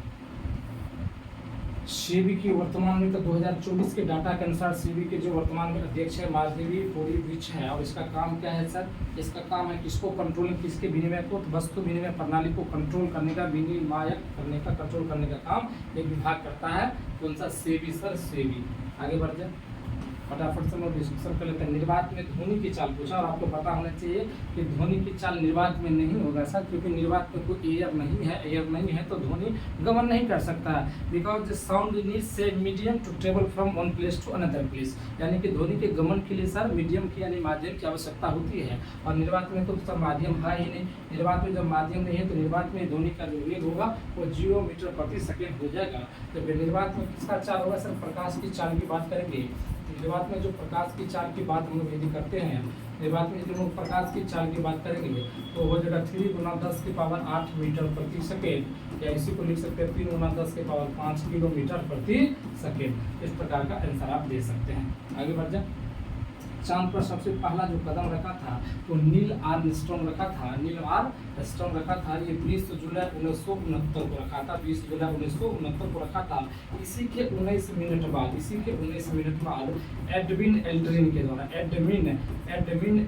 के द्वारा चांद पर पैर रखा गया था, एल्ड्रिन के द्वारा चांद पर पैर रखा गया था। और ये दोनों जो है बेसिकली अमेरिका के अपोलो, याद रखिएगा, अपोलो 11 के द्वारा पहुंचे थे और अपोलो 11 के द्वारा पहुंचे थे। याद कीजिए 1% का आधा सबको पता होना चाहिए सर। 1% का आधा मतलब सर सिंपल बात है, 1% का मतलब होता है 1/100 और इसका भी आधा मतलब 1/200, 1/200 का मतलब 0.005 हो जाएगा आंसर। ओके, जो होगा मार दीजिए उसमें। बिहार विधानसभा के जो अध्यक्ष हैं वो कौन है सर? नंद किशोर यादव है। कौन है सर? नंद किशोर यादव है, नंद किशोर यादव है सर। बिहार में तेल शोधक कारखाना कहाँ है? तो तेल शोधक कारखाना आपको कहाँ है सर? फटाफट से बताइए। बरौनी में है। और बरौनी में तेल शोधक कारखाना 1964 में बना था। किसके मदद से? रूस यानी कि सोवियत संघ के मदद से। किसके मदद से? सोवियत संघ के मदद से। रूस यानी कि सोवियत संघ के। दुधवा राष्ट्रीय उद्यान कहाँ है सर? दुधवा राष्ट्रीय उद्यान आपको उत्तर प्रदेश में है। और राष्ट्रीय उद्यान की संख्या 106 हो गया। 106वां राष्ट्रीय जो उद्यान है सर, 106वां राष्ट्रीय उद्यान है वो कौन है सर? 106वां राष्ट्रीय उद्यान है हेमिस नेशनल पार्क। कौन सा है sir? Hemis national park, Hemis national park. और हेमिस नेशनल पार्क कहाँ है सर? ये है लद्दाख में। कहाँ है? लद्दाख में है, लद्दाख में है। और सर यदि हम लोग बात करेंगे सबसे पहला राष्ट्रीय उद्यान तो 1935 में। पहला राष्ट्रीय उद्यान कब बना था सर? 1935 में। पहला राष्ट्रीय उद्यान कब बना था? 1935-36 में। कभी 36 में लिखता, कभी 35, तो 35 लिखिए 1935 में। और उसका नाम था हेली नेशनल पार्क। क्या नाम था? Heli national park. Heli national park या पहला नाम तो था जिम कॉर्बेट नेशनल पार्क। क्या नाम था? Jim Corbett national park. Corbett national park को ही हेली नेशनल पार्क से, और चूंकि इस पार्क से, इस नेशनल पार्क से गंगा नदी निकलती है, जिस कारण से इसका नाम रामगंगा नेशनल पार्क भी रखा गया। रामगंगा नेशनल पार्क भी रखा गया। रामगंगा नेशनल पार्क का भी नाम इस पार्क को दिया गया था। तो प्रथम राष्ट्रीय उद्यान है। और 106वां देख लिए सर, कौन है? Hemis national park. और ये कहाँ है? लद्दाख में। ये कहाँ है? लद्दाख में है सर। आगे बढ़ जाओ, आगे बढ़ते हैं हम लोग सर। फुर्तीला का सही ये तो हो गया आपको। वर्मी कंपोस्ट क्या है? तो एक क्या है सर? जैविक उर्वरक है। जैविक खाद का ही उर्वरक है, यही है वर्मी कंपोस्ट है। आगे बढ़ जाए। वनस्पति विज्ञान, पौधों से संबंधित है कीट। तो कीड़ों से, कीट किससे होगा? कीड़ों से हो जाएगा। ऑप्टिकल फाइबर, ये रिपीटेड क्वेश्चन है। ऑप्टिकल फाइबर का खोज नरेंद्र सिंह कपानी के द्वारा किया गया था। किसके द्वारा सर? नरेंद्र सिंह कपानी के द्वारा किया गया था। 1 ग्राम यूरेनियम कितने उच्च ग्रेड कोयले के बराबर ऊर्जा उत्पन्न करता है? तो 4.5 टन के बराबर। कितने टन के बराबर? 4.5 टन के बराबर करता है। उच्च न्यायालय की पहली मुख्य न्यायाधीश की बात करेगी तो लीला सेठ हो जाएगा। और वर्तमान में उच्च न्यायालय की संख्या कितने हाईकोर्ट है सर? 25 हाईकोर्ट है। 25 हाईकोर्ट है सर। रामविलास शर्मा को किस रचना के लिए साहित्य अकादमी? तो किसके लिए? निराला की साहित्य, निराला की साहित्य के लिए। इतना तक रात में डिस्कशन कर दिए थे। इसके बाद सर अब हम लोग करते हैं जीवित कोशिका की खोज से हम लोग करते हैं। यदि सबसे पहले हम लोग कोशिका की बात करेंगे तो यह है कोशिका सर। और कोशिका का खोज किसके द्वारा किया गया था? तो कोशिका का खोज किया गया था किसके द्वारा? कोशिका का खोज किया गया था 1665 ईस्वी में। और ये किसके द्वारा किया गया था? रॉबर्ट हुक के द्वारा किया गया था। किसके द्वारा? रॉबर्ट हुक के द्वारा। और ये कोशिका का खोज किए थे किससे? तो पेड़ की छाल से किए थे। किससे किए थे? पेड़ की छाल से किए थे। और ऐसा कहा जाता है कि पेड़ की छाल को लगातार काटते गए तो उसको किस रूप में दिखाई दिया? एक बंद आकृति के रूप में दिखाई दिया पेड़ का छाल। इसीलिए इस आकृति को बेसिकली क्या नाम दिया? सेल यानी कि कोशिका नाम दिया। और कोशिका का बेसिकली लैटिन भाषा का शब्द है। और ये बेसिकली लिया गया छोटा कमरा से। किसे लिया गया? छोटा कमरा का नाम भी क्या बोल दिया आगे में? कोशिका। और जिस कोशिका का खोज रॉबर्ट हुक ने किया था वो डेड सेल था, यानी कि मृत कोशिका था। कैसा कोशिका था? मृत कोशिका था, मृत कोशिका था, मृत कोशिका था। प्रश्न पूछा जा सकता है कि सर जब मृत कोशिका का खोज रॉबर्ट हुक ने किया था तो जीवित कोशिका का खोज किसने किया था? तो जीवित कोशिका का खोज किसने किया था? ल्यूमेन हॉप ने किया था। किसने किया था? ल्यूमेन हॉप ने किया था। ल्यूमेन हॉप ने किया था। और ल्यूमेन हॉप जीवित कोशिका के अलावा जो जीवाणु आप लोग पढ़ते हैं, जीवाणु जो प्रोटोजोआ पढ़ते हैं, प्रोटोजोआ, इसका भी खोज किसने किया था? इसका भी खोज ल्यूमेन हॉप के द्वारा किया गया था। ल्यूमेन हॉप के द्वारा किया गया था। रॉबर्ट हुक है। जबकि तो आंसर हो जाएगा ल्यूमेनियम। और पाश्चुरीकरण, पाश्चुरीकरण, पाश्चुरीकरण की खोज किसने किया था? पाश्चुरीकरण की खोज किसने किया था सर? तो लुईस पास्चर। जबकि आपको पता होना चाहिए ग्रेगर जॉर्ज मेंडल कौन थे सर? आपको पता होना चाहिए कि आनुवांशिक के पिता थे। आनुवांशिक के पिता किसे कहा जाता है? ग्रेगर जॉर्ज मेंडल को कहा जाता है आनुवांशिक के father of heredity. Father of heredity किसे कहा जाता है? ग्रेगर जॉर्ज मेंडल को कहा जाता है। आगे बढ़ जाए हम लोग। मृच्छकटिकम किसकी रचना है? किसकी रचना है तो बताइए। ये है शुद्धरक के, शुद्धरक के किसके है? शुद्धरक के किसकी रचना है? किसकी रचना है? शुद्धरक के है। और कालिदास की रचना तो बहुत सारे हैं, आपको पता होना चाहिए। कालिदास को भारत का सर, भारत का क्या कहा जाता है? शेक्सपियर भी कहा जाता है। भारत का शेक्सपियर किसे कहा जाता है? भारत का शेक्सपियर किसे कहा जाता है? कालिदास को कहा जाता है। यदि आपको पूछा जाएगा कि बिहार का शेक्सपियर किसे कहा जाता है तो भिखारी ठाकुर को कहा जाता है। बिहार का शेक्सपियर किसे कहा जाता है? भिखारी ठाकुर को कहा जाता है। बिहार का शेक्सपियर किसे कहा जाता है? बिहार का शेक्सपियर किसे कहा जाता है? भिखारी ठाकुर को। इसको बिहार स्पेशल में हम लोग पढ़ेंगे। भिखारी ठाकुर को कहा जाता है, बिहार का शेक्सपियर कहा जाता है। यदि हम लोग बात करें कालिदास की रचना का, कालिदास की कई रचना है जैसे, और कालिदास की जितने भी रचना हैं वो किस शासक के बारे में जानकारी देता है? तो वो गुप्तकालीन शासक के बारे में जानकारी देता है। जैसे अभिज्ञान शकुंतलम हो गया, अभिज्ञान शकुंतलम हो गया, अभिज्ञान शकुंतलम हो गया, मेघदूतम हो गया, क्या हो गया? मेघदूतम हो गया, रघुवंशम हो गया, क्या हो गया? रघुवंशम हो गया, ऋतु संहारे हो गया, ऋतु संहारे हो गया, विक्रमोवंशियम हो गया, विक्रमोवंशियम हो गया, विक्रमोवंशियम हो गया। ये सभी के रचनाकार कौन है? कालिदास है। और कालिदास ये सभी पुस्तक में, ये सभी साहित्य में आपको किस वंश के बारे में जानकारी मिलेगा? तो गुप्त काल के विषय में जानकारी मिलेगा। गुप्त काल के विषय में जानकारी मिलेगा। वही गुप्त काल जिसकी स्थापना श्रीगुप्त के द्वारा किया गया था। और श्रीगुप्त के जो बेटे थे उसका नाम क्या था? घटोत्कच नाम था। और घटोत्कच अयोग्य शासक था, अयोग्य शासक था। जिसके बाद सर गुप्तकालीन जो शासक बनते हैं, जो गुप्तकालीन शासक बनते हैं, उसका नाम क्या था? चंद्रगुप्त प्रथम थे। कौन थे? चंद्रगुप्त प्रथम। और चंद्रगुप्त प्रथम पहले ऐसे शासक थे जो महाराजा धीराज की उपाधि धारण करने वाले गुप्तकालीन प्रथम शासक बन गए थे। और जिसके नाम के आगे महाराजा धीराज की उपाधि हो वह एक स्वतंत्र शासक होते हैं, एक स्वतंत्र शासक होते हैं। तो आंसर तो हो जाएगा शुद्धरक। आंसर क्या हो जाएगा? शुद्धरक हो जाएगा। यहाँ भास होगा। और भास के जो रचनाकार है, उस भास की जो रचना है, भास की जो रचना है, भास के द्वारा जिस साहित्य की रचना की गई उसका नाम है स्वप्नवास वदता। स्वप्नवास वदता, स्वप्नवास वदता, स्वप्नवास वदता, स्वप्नवास वदता। इतना आप याद कर लीजिएगा, ठीक ना। आगे निम्नलिखित में से कौन खारे पानी की झील है? इस आंसर के अनुसार जो कि ये खारे पानी की झील की बात करेंगे तो पेंगसो झील होगा, पेंगसो झील। और ये है कहाँ सर? लद्दाख में है। ये कहाँ है? लद्दाख में। ये कहाँ है? लद्दाख में। लोकटक झील, लोकटक झील है मणिपुर में। कहाँ है? मणिपुर में है। और इसी में आपको पता होना चाहिए एकमात्र तैरता हुआ राष्ट्रीय उद्यान, इसको केबुल लामजाओ नेशनल पार्क कहते हैं, वो लोकटक झील मणिपुर में है। लोकटक झील मणिपुर में, लोकटक झील मणिपुर में है। आगे बढ़ते हम लोग जजिया कर की बात करेंगे। तो सर जजिया कर को लागू करने वाला जो पहला शासक था, पहले समझिए जजिया कर के बारे में। जजिया कर को लागू करने वाला जो प्रथम जो क्या बोलना किसने लागू किया? तो सर्वप्रथम की बात कीजिएगा तो मोहम्मद बिन कासिम होगा, मोहम्मद बिन कासिम होगा, मोहम्मद बिन कासिम होगा, मोहम्मद बिन कासिम होगा। जबकि यदि हम लोग और बात करेंगे और थोड़ा सा इसके बारे में डिटेल स्टोरी करना चाहते हैं सर, तो जजिया कर को लागू करने का श्रेय जो गुलाम वंश के एक शासक थे जिसका नाम था कुतुबुद्दीन ऐबक, कुतुबुद्दीन ऐबक, कुतुबुद्दीन ऐबक, कुतुबुद्दीन ऐबक, कुतुबुद्दीन ऐबक। लेकिन इसको जजिया कर को समाप्त किसने किया था? तो जजिया कर को जो समाप्त किया था, जजिया कर को जो समाप्त किया था, जजिया कर को समाप्त करने का श्रेय जाता है अकबर को। और अकबर जो समाप्त किए थे वो कब किए थे? 1564 ईस्वी में। कब किए थे? 1564 ईस्वी में। 1564 ईस्वी में इसी अकबर के शासनकाल की कई घटनाएं हैं, जैसे इबादत खाना की स्थापना आपको पता होना चाहिए 1575 में। और उस इबादत खाने में सभी धर्मों की अनुमति जो दी गई थी वो 1578 ईस्वी में। मजहर की घोषणा भी अकबर के द्वारा किया गया था 1579 में। और याद कीजिएगा 1582 में अकबर के द्वारा क्या किया गया था? तो दीन ए इलाही धर्म की स्थापना भी अकबर के द्वारा किया गया था।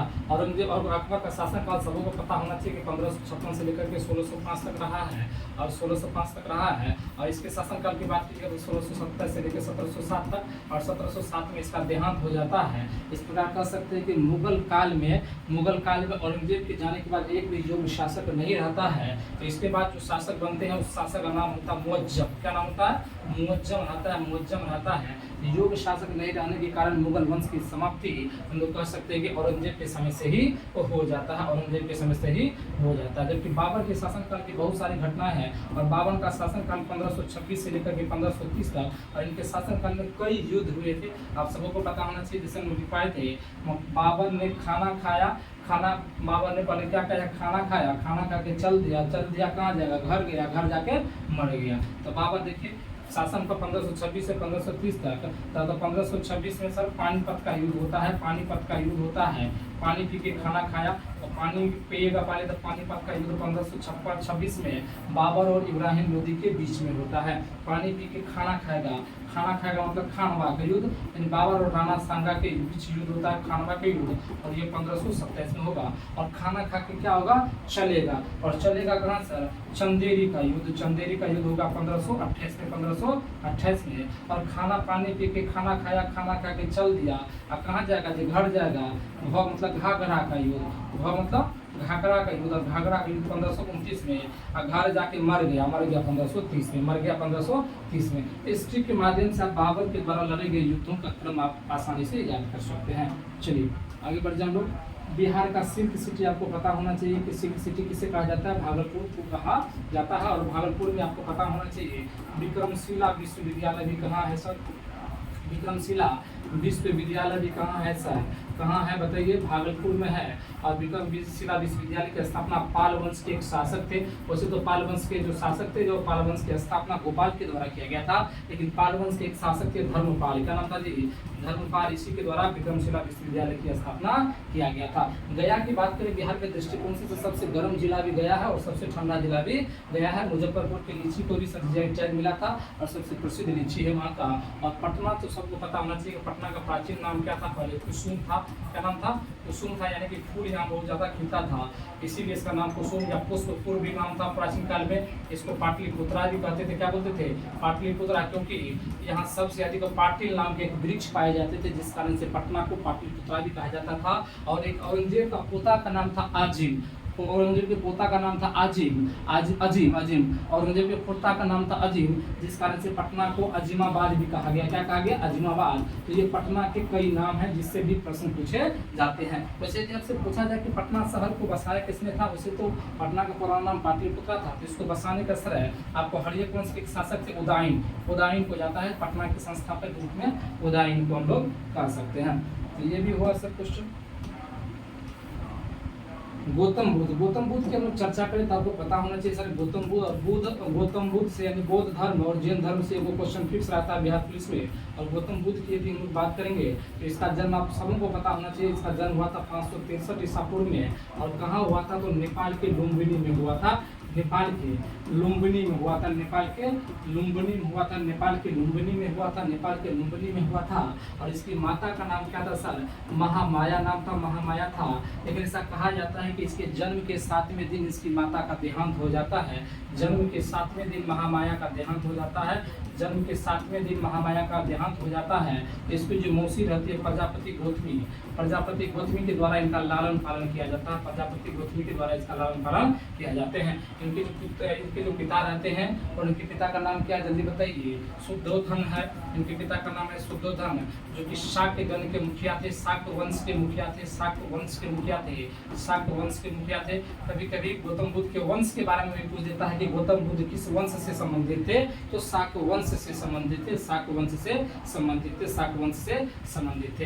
गौतम बुद्ध के बारे में और क्या जानेंगे, बहुत जानकारी तो बहुत सारा है सर। जैसे गौतम बुद्ध के द्वारा जो प्रथम उपदेश दिया गया था वो उत्तर प्रदेश के सारनाथ में दिया गया था। कहाँ दिया गया था सर, उत्तर प्रदेश के सारनाथ में प्रथम उपदेश दिया गया था। उत्तर प्रदेश के सारनाथ में प्रथम जो दिया गया था उत्तर प्रदेश के सारनाथ में। और उपदेश को हम लोग महाधर्म चक्र प्रवर्तन कहते हैं। बुद्ध की भाषा में, बुद्ध धर्म की भाषा में प्रथम उपदेश को क्या बोला गया, धर्म चक्र प्रवर्तन कहा गया, धर्म चक्र प्रवर्तन कहा गया। जबकि 29 वर्ष की अवस्था में गौतम बुद्ध अपने घर को त्याग देते हैं और तपस्या में गिर जाते हैं। और गृह त्याग को बुद्ध की भाषा में, बौद्ध धर्म की भाषा में क्या कहा जाता है, महाभिनिष्क्रम कहा जाता है। जबकि सबसे अधिक जो उपदेश दिए थे वो कोसर की राजधानी श्रावस्ती में दिए थे। कोसर की राजधानी श्रावस्ती में गौतम बुद्ध सबसे ज़्यादा उपदेश दिए थे और सबसे अधिक वर्षा ऋतु भी सर कहाँ बिताए थे गौतम बुद्ध? श्रावस्ती में बिताए थे, श्रावस्ती में बिताए थे। लेकिन अंतिम उपदेश किसको दिए थे? अंतिम उपदेश दिए थे सुबोध को। किसको दिए थे? सुबोध को दिए थे, सुबोध को दिए थे, सुबोध को दिए थे। और ऐसा कहा जाता है कि कम उम्र में लगभग 15 उम्र साल में गौतम बुद्ध का विवाह हो जाता है और उनसे एक पुत्र की प्राप्ति होती है। इसके पुत्र का नाम होता है राहुल। राहुल, इनके पुत्र का क्या नाम होता है? राहुल। और इनका साल उसे कहा जाता है कि उड़ुबिला में इन्हें 5 मित्रों से 5 क्या कहते हैं भिक्षुओं से मुलाकात होता है। उस 5 भिक्षुओं का कभी कभी नाम भी पूछा जा सकता है। भाद्या हो गया, सागा हो गया, ये सभी 5 मित्र इसके हैं। 5 मित्रों का नाम पूछा जाता है। तो 5 मित्र से कहाँ मिले थे? तो उड़ुबेला में मिले थे। कहाँ मिले थे? उड़ुबेला में। और इसका जो है लास्ट में देहांत सर अब 483 ईस्वी में 483 ईस्वी में हो जाता है। कहाँ हो जाता है? कुशीनगर में, उत्तर प्रदेश के कुशीनगर में, उत्तर प्रदेश के कुशीनगर में हो जाता है। उत्तर प्रदेश के कुशीनगर में हो जाता है। तो पूछा क्या है? ज्ञान की प्राप्ति। तो ज्ञान की प्राप्ति सबको पता है बोध गया में होता है। और ज्ञान की प्राप्ति को हम लोग बौद्ध धर्म में क्या बोलते हैं? संबोधि बोलते हैं। क्या बोलते हैं? संबोधि बोलते हैं, संबोधि बोलते हैं। निरंजना नदी यानी फल्गु नदी के किनारे पीपल वृक्ष के नीचे ज्ञान की प्राप्ति हुआ था। और इसे कहाँ प्राप्त हुआ था? गया में, जिसे हम लोग बोध गया भी कहते हैं, बोध गया बोलते हैं। और ज्ञान की प्राप्ति जो हुआ था उसको बौद्ध भाषा में क्या बोलते हैं? संबोधि भी बोलते हैं, संबोधि भी बोलते हैं। सबसे अधिक उपदेश कहाँ दिए थे? श्रावस्ती में। लेकिन पहला उपदेश कहाँ दिए थे? सारनाथ में। और लुम्बिनी में इनका जन्म हुआ था। लुम्बिनी में इनका जन्म हुआ था। तो पूछा जाता है और धीरे धीरे देखिए हम लोग स्टार्ट कर सकते हैं कि गौतम बुद्ध का जो जन्म होता है नेपाल के लुम्बिनी में, इसकी चर्चा कहाँ से मिलता है? तो अशोक के रुम्मीदेई अभिलेख से मिलता है। अशोक के रुम्मीदेई अभिलेख से मिलता है। चलिए, बहुत ज़्यादा डिस्कशन हो रहा है। गुरु नानक का जन्म, बहुत बढ़िया बात है। गुरु नानक का जन्म कहाँ? पंजाब के तलवंडी में हुआ था। कहाँ हुआ था सर? पंजाब के तलवंडी में हुआ था। पंजाब के तलवंडी में हुआ था। चलिए आगे, अनुपम मिश्र जो है 1948 वर्धा महाराष्ट्र में, वर्धा महाराष्ट्र में इसका जन्म हुआ था। वर्धा महाराष्ट्र में इसका जन्म हुआ था। चलिए बताइए फटाफट से, समझ में आ रहा है कि नहीं आ रहा है? समझ में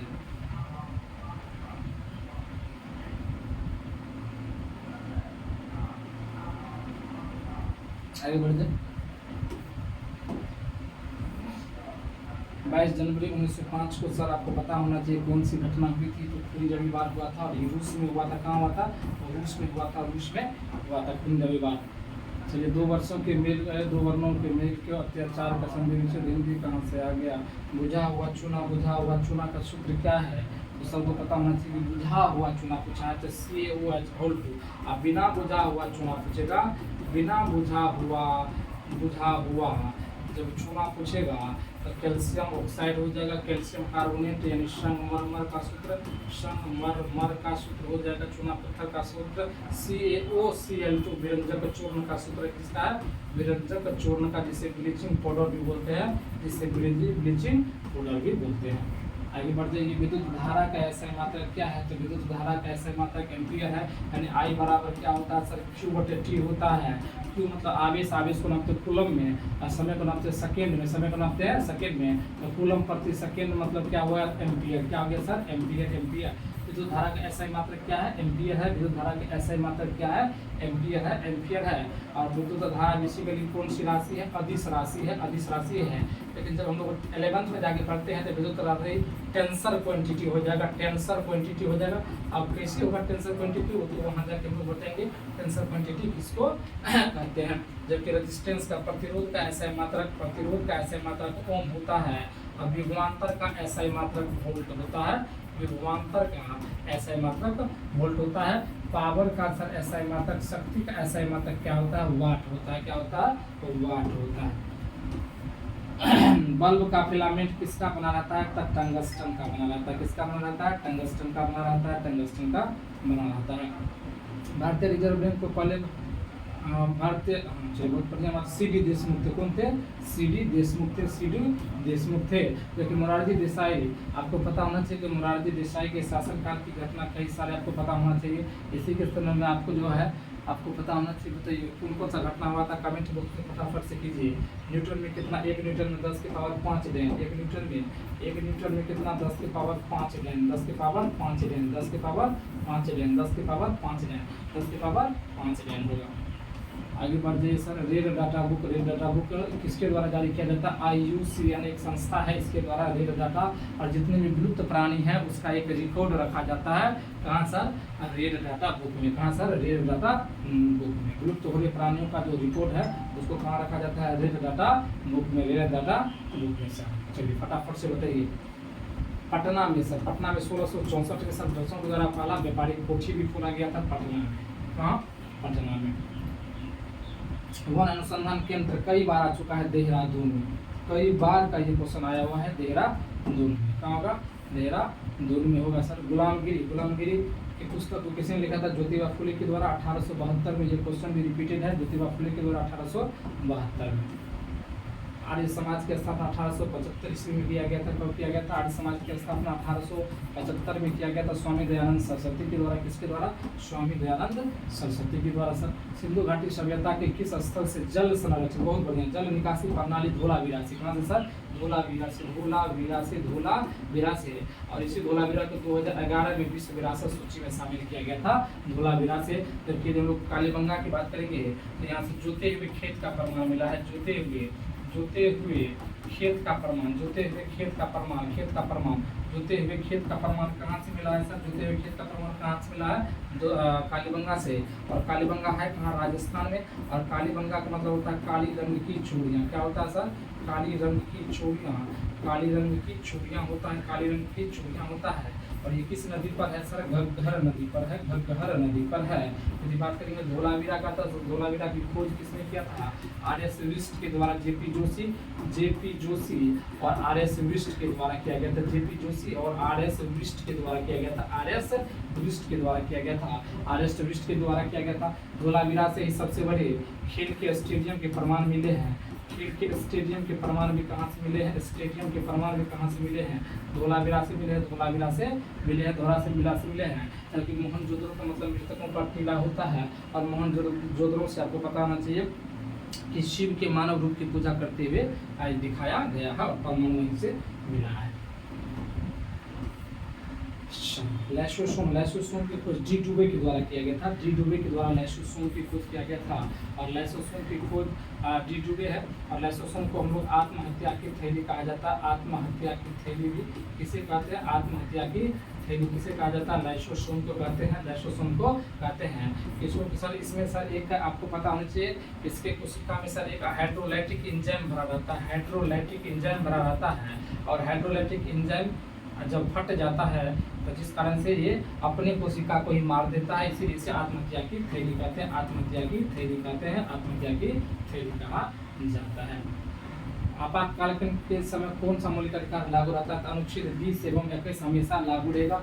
प्राण एवं दैहिक स्वतंत्रता सर और दोष मुक्ति से रीति सर ये 20-21 आपको हमेशा लागू रहेगा। अनुच्छेद 19 की बात करेंगे तो अनुच्छेद 19 में 6 प्रकार के मौलिक अधिकार है, आपको बताए थे। बोस संघ आ जाकर बस व्यापार किया, ट्रिक से बोस संघ आ जाकर बस व्यापार किया, आ जाकर बस व्यापार किया, बस व्यापार किया, बस व्यापार किया। ये हम लोग बताए थे 6 प्रकार के मौलिक अधिकार की चर्चा है आर्टिकल 19 में। बो का मतलब हो गया सर बोलने की आज़ादी, बो का मतलब सर किसकी आज़ादी? बोलने की आज़ादी। और बोलने की आज़ादी की चर्चा किया गया आर्टिकल 19 के ए में। तो स्व का मतलब सर बताइए, सभा करने की आज़ादी। स्व मतलब सभा करने की आज़ादी, और सभा करने की आज़ादी की चर्चा है 19 के बी में। संघ बनाने की आज़ादी, संघ बनाने की आज़ादी, और संघ बनाने की आज़ादी की चर्चा है 19 के सी में, 19 के सी में। आना जाना, आ जाकर मतलब आने जाने की, भारत में कहीं भी आ सकते हैं, जा सकते हैं। आने जाने की आज़ादी यानी भ्रमण करने की आज़ादी, आने जाने की आज़ादी मतलब भ्रमण करने की आज़ादी, इसकी चर्चा है 19 के डी में। भ्रमण करने या आना जाना भ्रमण करने की आज़ादी 19 के डी में। बस का मतलब सर क्या हो गया? बसने की आज़ादी, देश के अंदर कहीं भी बस सकते हैं, बसने की आज़ादी आपको देता है। और देगा कौन सा अधिकार? 19 के ई, 19 के ई। उसके बाद व्यापार करने की आज़ादी, देश के अंदर किसी भी प्रकार का व्यापार कर सकते हैं, व्यापार करने की आज़ादी। ई के बाद एफ नहीं, जी होगा, जी होगा, जी याद कीजिएगा। 6 प्रकार के मौलिक अधिकार आपको इसमें दिया गया। कानून के समक्ष समानता की बात करेगा तो अनुच्छेद 14 लेंगे। और संवैधानिक उपचारों का अधिकार आर्टिकल 37 में दिया गया। यूनियन का अयस्क कौन सा है सर? बताइए। आप हेमिटाइट की बात कीजिएगा तो हेमेटाइट पता होना चाहिए लोहा का है, बॉक्साइट भी किसका है सर एल्यूमिनियम का है, मैग्नेटाइट भी लोहा का, पिच ब्रिलियंट किसका हो जाएगा सर एल्यूमिनियम का अयस्क का।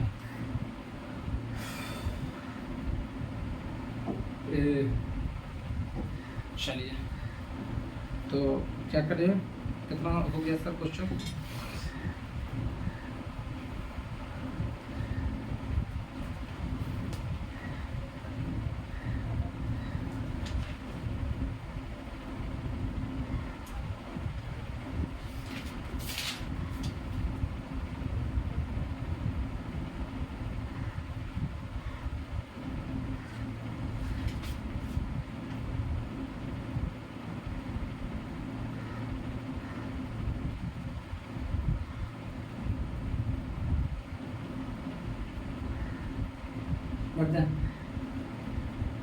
ये तो हो गया था, ये तो रिपीटेड था इसीलिए।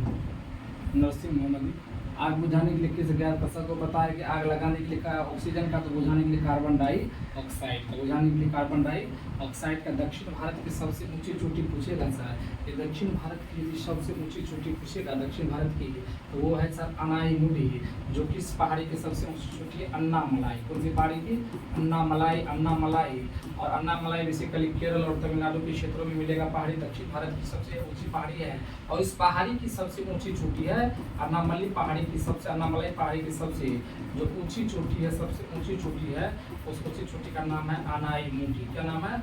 अनाईमुडी है, अनाईमुडी है, अनाईमुडी है, अनाईमुडी है। जबकि पूर्वी घाट की सबसे ऊंची चोटी जो है महेंद्रगिरी है। जबकि पूर्वी घाट की जो सबसे ऊंची चोटी है उसका नाम है महेंद्रगिरी, और ये पूर्वी घाट की सबसे ऊंची चोटी है। पूर्वी घाट की सबसे ऊंची चोटी है, पूर्वी घाट की सबसे ऊंची चोटी है, सबसे ऊंची चोटी है, सबसे ऊंची चोटी है, पूर्वी घाट की सबसे ऊंची चोटी है, पूर्वी घाट की सबसे ऊंची चोटी है। नीलगिरी आपको पता होना चाहिए, नीलगिरी अब किसकी ऊंची चोटी है, जल्दी बताइए फटाफट से। तो नीलगिरी क्या होगा? पूर्वी घाट और पश्चिमी घाट जब मिलती है तो नीलगिरी पर्वत का निर्माण होगा। पूर्वी घाट और पश्चिमी घाट जहाँ मिलती है, जहाँ मिलती है वहाँ क्या होगा? नीलगिरी पर्वत बनेगा, नीलगिरी पर्वत का निर्माण होगा, नीलगिरी पर्वत का निर्माण होगा, नीलगिरी पर्वत का निर्माण होगा। सर याद हो गया सर? फटाफट से बताइए। चलिए नीलगिरी की सबसे ऊंची चोटी पूछेगा तो डोडा बेटा। क्या होगा? डोडा बेटा, डोडा बेटा, डोडा बेटा, डोडा बेटा। आधुनिक आवर्त सारणी किसने बनाई है? तो किसने? मोसले के द्वारा। किसके द्वारा? जबकि पुराना जो सर आवर्त सारणी वो किसके द्वारा बनाया गया? मेंडलीव के द्वारा। किसके द्वारा?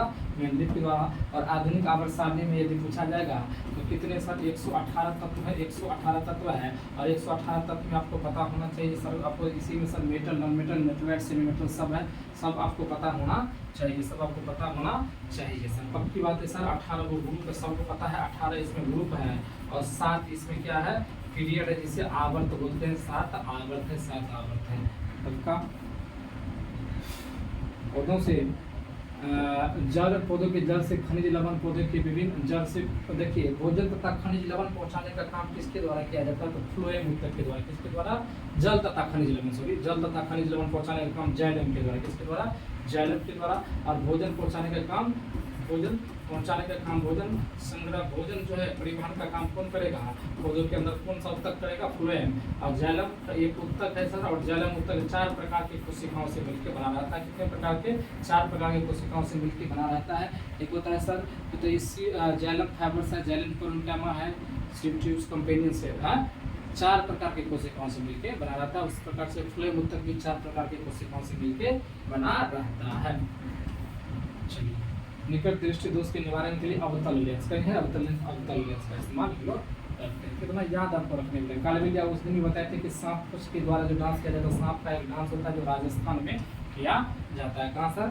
राजस्थान में किया जाता है सर। भीमराव अम्बेडकर का जन्म, वो भारत रत्न का बहुत बढ़िया क्वेश्चन है। और ये देखिए आपसे भारत रत्न जब हम लोग बोले थे कि 1954 से शुरुआत हुई थी, और 1954 में भारत रत्न 3 व्यक्तियों को दिया गया था। उसी दिन बताया था कि भारत रत्न आपको पढ़ लेना है, भारत रत्न आपको पढ़ लेना है। लेकिन आप लोग तो पढ़ने वाले हैं नहीं, और हम बताए थे कि बार बार लगातार पढ़ते रहिएगा भारत रत्न। और भारत रत्न के 1990 में होगा, और इसकी शुरुआत हुआ था 1954 में। पता है भारत रत्न का 3 व्यक्ति को, किसको? डॉक्टर सर्वपल्ली राधाकृष्णन को, CR गोपालाचारी को और CV रमन को मिला था। 2014 में तेंदुलकर को मिला था। पूरी लिस्ट स्टैटिक जीके वाला आप पढ़ लीजिएगा और इससे एगो भारत रत्न से क्वेश्चन रहते हैं। तो चलिए आज के लिए हम लोग यहीं पर विदा लेंगे, फिर मिलेंगे कल, और कल हमारी मुलाकात होगी एक नए सेट के साथ। आज के लिए बहुत बहुत धन्यवाद आप सब।